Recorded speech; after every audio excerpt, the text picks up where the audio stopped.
Latur.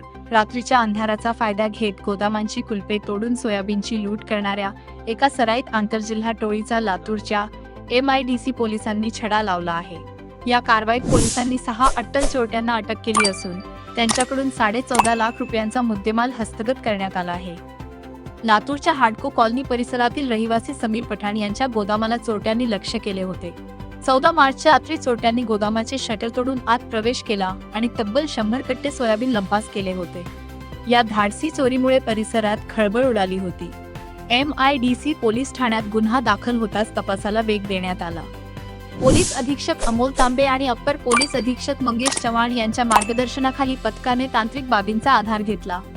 घटनास्थळावरील CCTV फुटेजची कसून तपासणी करण्यात आली व खबऱ्यांकडून मिळालेल्या माहितीच्या आधारे पोलिसांनी सापळा रचला.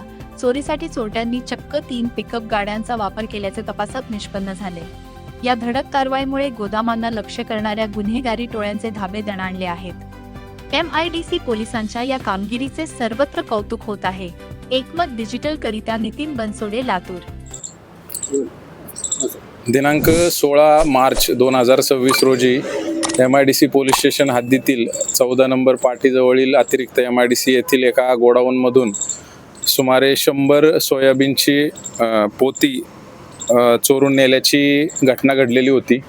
त्या अनुषंगाने MIDC पोलीस स्टेशनला तात्काळ गुन्हा दाखल करून त्या ठिकाणी असलेले CCTV फुटेज आणि तांत्रिक विश्लेषणाद्वारे MIDC पोलीस स्टेशनचे PI श्री चौरे तसेच तपासी अधिकारी मुन्ना देशमुख आणि DB पथकाने सदर आरोपितांचा शोध घेऊन यामध्ये आत्तापर्यंत एकूण 6 आरोपींना निष्पन्न केलेले आहे आणि त्यांच्याकडून गुन्ह्यात चोरलेला संपूर्ण असा 100 पोती मुद्देमाल हा देखील या ठिकाणी जप्त केलेला आहे.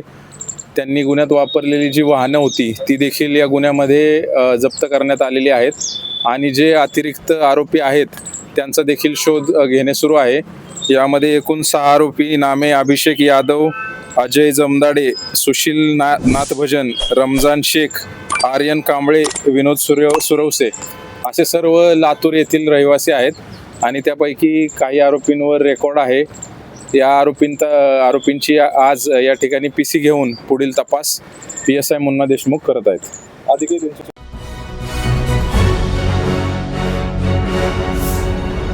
Thanks for watching Ekmat Digital.